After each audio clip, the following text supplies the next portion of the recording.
नमस्कार मित्रांनो, आजचा विषय आहे वाढते घटस्फोट एक सामाजिक समस्या. मित्रांनो, याआधी 2 व्हिडिओ अपलोड केले.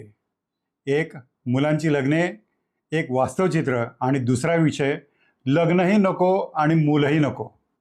माझ्या चॅनलला तुम्ही उत्तम प्रतिसाद देत आहात, त्याबद्दल तुम्हा सर्वांचे मनापासून धन्यवाद. प्रत्येक व्हिडिओमधून जीवनातील विविध विषयांवर व्यक्त होऊन एक मेसेज द्यायचा प्रयत्न असतो. सामाजिक परिस्थिती काय आहे हे तुमच्या समोर मांडण्याचा माझा प्रयत्न असतो. आजच्या काळातील महत्त्वाचा तसेच गंभीर विषय म्हणजे घटस्फोट. माणसाचा स्वभाव कसाही असला तरी घटस्फोटाचा निर्णय घेणे हे कोणालाही आवडणार नाही. घरातील वातावरण किंवा परिस्थितीनुसार घटस्फोट घेणे हे कधीकधी अनिवार्य असते.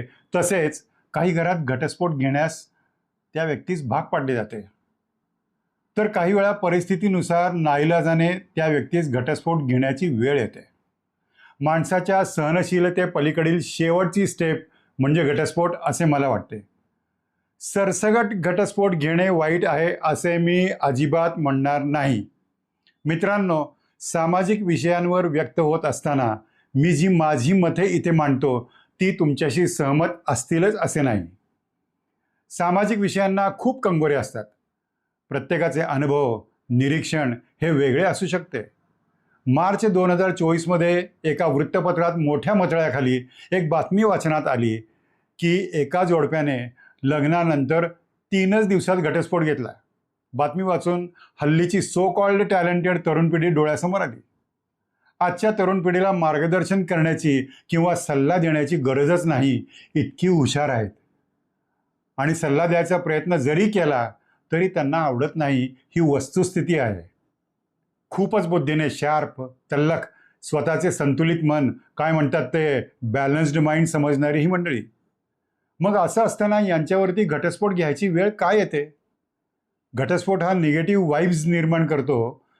जीवन म्हणलं की कुठेतरी कमी जास्त होतेच. म्हणून जीवनात कोणीही तंतोतंत काट्यावर काटा असे वागू नये असे माझे मत. वादामध्ये कोणीतरी एक पाऊल मागे घ्यावे म्हणजे वाद संपुष्टात येतो. स्वभावाची ॲडजस्टमेंट असल्याशिवाय किंवा केल्याशिवाय लग्नसंस्था वर्षानुवर्षे पुढे नेणे शक्यच नाही. सध्याची परिस्थिती अशी आहे की लग्न झाल्यानंतर पहिल्या 4-5 वर्षापर्यंत ते जोडपं जर नीट एकोप्याने राहिलं तर असा अंदाज बांधू शकतो आपण की यांचे आता पुढील आयुष्य व्यवस्थित किंवा सुरळीत जाण्याची शक्यता आहे. तसे पाहिले तर घटस्फोट घ्यायला वयाची अट नसते. घटस्फोटाची कारणे काय असावीत हा माझ्या मनात आलेला प्रश्न. सर्वात 1 नंबरला येणारा प्रश्न म्हणजे इगो प्रॉब्लेम, अहंभाव. कोणत्या कारणांमुळे घटस्फोट होण्याची शक्यता असते ती कारणे मी जरा सांगत आहे. नंबर 1, आपण कोणत्या संस्कारात वाढलो. नंबर 2, संस्कार जरी झालेले असले तरी त्याप्रमाणे आपण तसे वागतो का. नंबर 3, घरातील एकूण वातावरण, परिस्थिती कशी आहे. तसेच सासरच्या लोकांकडून होणारा छळ हेही एक कारण असू शकते. 4, बाह्य जगतातील अशा घडणाऱ्या गोष्टींचा मनावर होणारा प्रभाव. 5, मीच नेहमी पाऊल मागे का घेऊ किंवा मीच नेहमी एक पाऊल मागे का घ्यायचे. अशा मानसिकतेतून होणाऱ्या वादाचे फलित म्हणजे घटस्फोट होय. थोडक्यात कोणीही मागे न हटण्याचा अट्टाहास. 6, आर्थिक परिस्थिती हे एक मुख्य कारण आहे. जुन्या पिढीत कसं होतं, आत्ताच्यासारखे आर्थिक स्थैर्य आणि स्वातंत्र्य नव्हते. आत्ताची परिस्थिती वेगळी आहे. आर्थिक स्थैर्य आणि स्वातंत्र्य हे दोघांकडेही असल्याने एकमेकांवरचे परावलंबित्व नाही. दोघांच्या पॅकेजमधील किंवा डेसिग्नेशनमधील तफावत हे एक कारण असू शकते. आर्थिक स्थैर्य आणि स्वातंत्र्य असल्याशिवाय घटस्फोटाचे धाडस कोणी सहसा करणार नाही असे माझे मत आहे. 7 नंबर, माझेच बरोबर ही मानसिकता. 8 नंबर, कधीकधी काय होतं, लग्नापूर्वी सगळं गुडीगुडी असतं, पण लग्नानंतर ज्या घरात आपण जातो तेथील वातावरणाचा अंदाज यायला सुरुवात होते. घरातील वडीलधारी मंडळी कशी आहेत यावर पण अवलंबून आहे. काही घरांमध्ये वडीलधारी मंडळी हठवादी असतात, हे एक कारण आहे. आता 9, अजून एक महत्त्वाचे कारण म्हणजे लग्नापूर्वीचे प्रेम प्रकरण जोडीदारापासून लपवणे. 10 नंबर, नवरा बायकोमधील संवादाचा अभाव हे एक महत्त्वाचे कारण आहे. 11 नंबर, कोणत्याही गोष्टीवर सतत वाद घालणे. 12, विवाहबाह्य संबंध लग्नानंतर एकमेकांना समजणे. 13, सहनशीलता, संयम, आत्मीयता तसेच मनमिळावपणा यांचा अभाव. 7, आजच्या काळात अभिव्यक्ती स्वातंत्र्याचा एवढा अतिरेक झालेला दिसतो आहे की कोणाला कोणतीही जबाबदारी किंवा बांधिलकी नको असल्याचे चित्र दिसत आहे. 15, तुम्हाला कदाचित माहीत नसेल म्हणून सांगतो, विविध सरकारी योजनांचे फायदे घेण्यासाठीही लोक घटस्फोट घेतात हे वास्तव चित्र आहे. 16, कधीकधी आपण मित्रमंडळीत त्यांचा स्टेटस, त्यांची श्रीमंती, त्यांच्याकडे असणाऱ्या सुखसोयींच्या भौतिक सुविधांशी आपण तुलना करतो. त्या आपल्याकडे कमी असण्याची जी खंत निर्माण मनात होते, आपण त्याची तुलना करतो आणि त्यातून घटस्फोट होण्याची शक्यता असते. 17, सोशल मीडियाचे आपल्या जीवनावर होणारे अतिक्रमण. 18, पाश्चात्य संस्कृतीचे अनुकरण करण्याची वृत्ती आणि आम्हाला नाही हा शब्द ऐकायची इच्छाच नाही. 20, मूल होण्यासंदर्भात दोघांपैकी एकात असणारा शारीरिक दोष होय. 20, व्यसने हे एक कारण असू शकते. साखरपुडा झाला की साधारण मंगल कार्यालयाची उपलब्धता होईपर्यंत किमान 6 महिने जातात. होणाऱ्या नवदाम्पत्याचे किमान 6 महिने तरी भेट झालेली असते. हल्लीचा प्रचलित शब्द म्हणजे डेटिंग. ज्यांच्याकडे पैसे जास्त त्यांनी तर प्री वेडिंग शूट पण केलेले असते. कधी कधी उसने पैसे घेऊन पण हे प्री वेडिंग शूट केले जाते बरं का. हौसेला मोल नाही हो. इथे माझा सांगण्याचा मुद्दा हा की सहवास आला की स्वभाव कळतो. माझे म्हणणे हे की बऱ्यापैकी सहवास झालेला असताना, स्वभाव माहीत झालेले असताना लग्नानंतर काही दिवसात म्हणा, काही वर्षात म्हणा, घटस्फोट घेण्यापर्यंत पाळी येतेच कशी. खूप टॅलेंटेड, उच्च शिक्षित असणाऱ्या या लोकांवर घटस्फोट घ्यायची वेळ का बरे यावी हे न समजणारे कोडे आहे. 2 वेगवेगळ्या स्वभावांची, संस्कारांची, विचारांची देवाणघात झालेली असते. आपण कोणत्या कौटुंबिक परिस्थितीत वाढलेलो आहोत यावरही सविस्तर चर्चा झालेली असते. मग लग्न करून संसारात उडी मारणार असू तर कुठेतरी जीवनात तडजोड करण्याची मानसिकता किंवा तयारी असायला हवी. रबर जास्त ताणले की तुटते. आपण आपल्या नोकरीत, व्यवसायात तडजोड किंवा ॲडजस्टमेंट करतोच की. कधीकधी आपल्याला पटत नसतानाही ॲडजस्टमेंट करतोच. तर माझा सांगण्याचा मुद्दा हा की थोडंसं जरा लवचिक राहा. आम्ही कॉलेजमध्ये असताना घरातील वडीलधारी मंडळी आपसात गप्पा मारत की याच्या मुलीने घटस्फोट घेतला किंवा कोर्टात केस चालू आहे असे कानावर ऐकायला यायचे. त्या काळात घटस्फोट घेणे ही एक मोठी गंभीर बाब मानली जायची. त्यावेळी आम्हालाही घटस्फोट म्हणजे नेमकं काय हे माहीत नव्हतं, हे कळायचंही नाही. पण एवढा अर्थ काढला जायचा की नवरा बायकोमध्ये काहीतरी बिनसलेलं आहे. आजच्या काळात घटस्फोट घेणे ही एक रुटीन बाब झाली असल्याचे चित्र समाजात आहे. आम्ही इतक्या सहजतेने सांगतो की होय, आम्ही घटस्फोट घेतला आहे, आम्ही सेपरेटेड आहोत. काही ठिकाणी घटस्फोट मिळाल्यानंतर तो सेलिब्रेटही केला जातो. शरीरावर आणि मानसिकतेवर कायमस्वरूपी परिणाम होत असतात. मुले असतील तर त्यांच्या मनावर कायमस्वरूपी होणाऱ्या परिणामावर विचार करणे आवश्यक आहे. त्यांनी त्यांच्या आयुष्यात यातून काय घ्यायचे. काही घटस्फोटांमध्ये ज्यांना 2 मुले आहेत त्यांची कायदेशीर वाटणी होते. काही ठिकाणी परिस्थिती अशी आहे की मुलांनाही माहीत असते की आपल्या आईचा किंवा वडिलांचा घटस्फोट झाला आहे. मुलांना सर्व समजते पण ते व्यक्त होत नाहीत. शारीरिक आणि मानसिक बंध कायदेशीररित्या कायमस्वरूपी संबंध तोडणे कितपत योग्य आहे. आपण स्वतःची कोणती प्रतिमा स्वतःशीच ठेवत आहोत यावर विचार करणे आवश्यक आहे. सध्याच्या प्रगत मानसिकतेतील हा फरक चांगला की वाईट हे आपणच ठरवायचे आहे. अभिव्यक्ती स्वातंत्र्याचे धडे गिरवत असताना आम्ही पाश्चात्य संस्कृतीचे अनुकरण करत आहोत का. कोणत्याही मुद्द्यावर जमलं नाही की तू तुझ्या मार्गाने, मी माझ्या मार्गाने अशी विचारसरणी झाल्याने घटस्फोटाची प्रकरणे वाढली आहेत.